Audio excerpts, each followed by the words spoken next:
Deuxième dimanche de Carême. Évangile de Jésus-Christ selon saint Marc. Gloire à toi, Seigneur. En ce temps-là, Jésus prit avec lui Pierre, Jacques et Jean et les emmena eux seuls à l'écart sur une haute montagne, et il fut transfiguré devant eux. Ses vêtements devinrent resplendissants d'une blancheur telle que personne sur terre ne peut obtenir une blancheur pareille. Élie leur apparut avec Moïse, et tous deux s'entretenaient avec Jésus.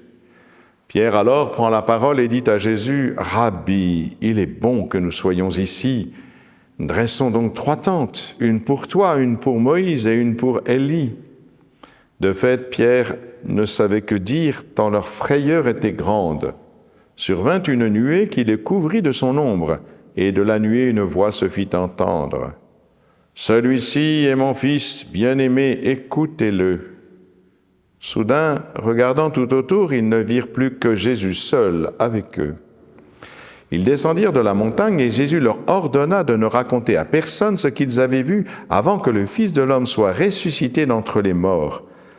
Et ils restèrent fermement attachés à cette parole, tout en se demandant entre eux ce que voulait dire « ressuscité d'entre les morts ».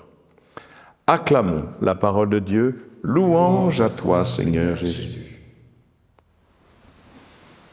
Ah, frères et sœurs, quel événement extraordinaire! Sans doute le moment le plus extraordinaire de la vie de Jésus, à part bien sûr sa résurrection.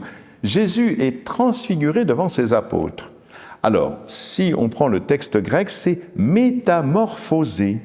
Métamorphosé, cela veut dire que sa nature humaine visible laisse transparaître sa nature divine. Et évidemment, devant cet événement incroyable qui les bouleverse, la proposition de Pierre paraît incongrue. Dressons 3 tentes, une pour toi, une pour Moïse et une pour Élie. Est-ce bien le moment de faire du camping? Eh bien, il faut croire que oui. Tout simplement parce que nous sommes vraisemblablement dans ce temps qui précède la fête des tentes. La fête des tentes, c'est la fête de Sukkot. Sukkot, ce mot signifie cabane. Eh bien, ce sont ces fameuses tentes que les Juifs habitaient quand le Seigneur les accompagnait au désert.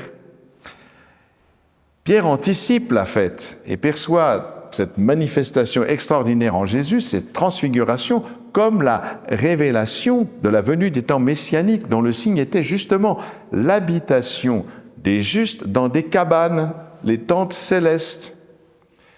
Mais bien sûr, la portée spirituelle est plus grande encore. Le Verbe s'est fait chair, il a campé, il a dressé sa tente parmi nous. Jésus accomplit vraiment en lui-même la fête des tentes, car Dieu habite avec nous et en nous.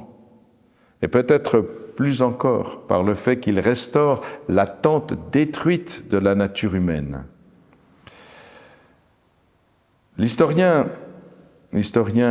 Jean-Christian Petit-Fils pense pouvoir situer historiquement la transfiguration le même jour que la fête de Kippour. Vous savez, c'est la fête des expiations, où l'on célèbre la liturgie du pardon des péchés. Ce jour-là, le grand prêtre se dépouille de ses vêtements somptueux, traverse une première salle, appelée le Saint, ou la première tente justement, puis pénètre dans le Saint des Saints, le débir, vous savez, et la seconde tente, où il prononce une fois le nom sacré du Seigneur, la seule fois d'ailleurs dans l'année où il doit le prononcer. Vous savez, le fameux tétragramme, Yod et Vav, et ces 4 consonnes dont on ne connaît pas la vocalisation.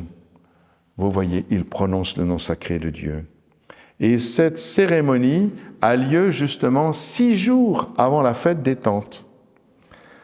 Eh bien, ce qu'il faut comprendre sans doute, par ce texte, par cet évangile, c'est que le Christ est le véritable grand prêtre qui récapitule en lui toute la loi, qui est représentée par Moïse, et tous les prophètes représentés par Élie, c'est-à-dire qu'il est le point d'aboutissement des Écritures, parce qu'il est lui-même la parole de Dieu. Rappelez-vous justement comment il va rappeler les Écritures, donner la signification profonde des Écritures quand il va marcher avec les pèlerins d'Emmaüs. Le grand prêtre, donc, après cette cérémonie, devait offrir un sacrifice pour le pardon des péchés. Eh bien, le grand prêtre qui accomplit le sacrifice, c'est bien sûr notre Seigneur Jésus-Christ qui rétablit l'alliance.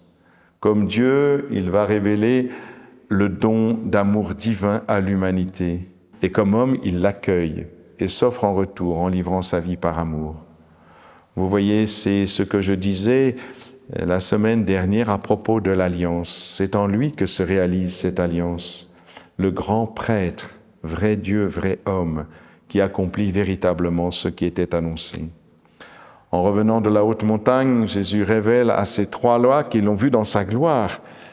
Et donc ils l'ont vu Dieu. Il révèle sa mort et sa résurrection. Comment pourrait-il comprendre ce qui vient de se passer ? En vérité, je vous le déclare, c'était quelques jours avant cette transfiguration. Jésus avait dit à ses disciples, je vous le déclare, parmi ceux qui sont ici, certains ne mourront pas avant de voir le règne de Dieu venu avec puissance. C'est la manifestation de cette gloire qui est révélée à ce moment-là. C'est Pierre, Jacques et Jean qui sont considérés, vous savez, par saint Paul comme les colonnes de l'Église qui voient la manifestation de la gloire de Jésus. Et c'est eux qui le verront aussi, bien sûr, à Gethsémani, dans la déréliction profonde de l'humanité face à Dieu. Seigneur, s'il est possible, que cette coupe passe loin de moi, mais non pas ma volonté, mais la tienne. Comment la divinité rejoint l'humanité en Jésus.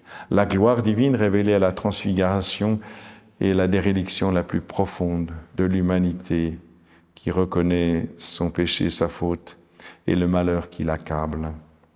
Voilà cette angoisse mortelle qui a donné une sueur de sang, montre bien que Jésus, vrai Dieu, vrai homme, est le seul grand prêtre qui obtient le pardon des péchés.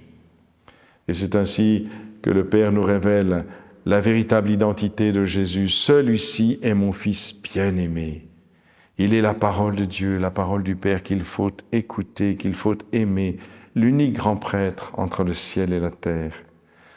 Oui, bien sûr, frères et sœurs, en ce deuxième dimanche de Carême, apprenons véritablement à adorer notre Seigneur Jésus-Christ. Amen.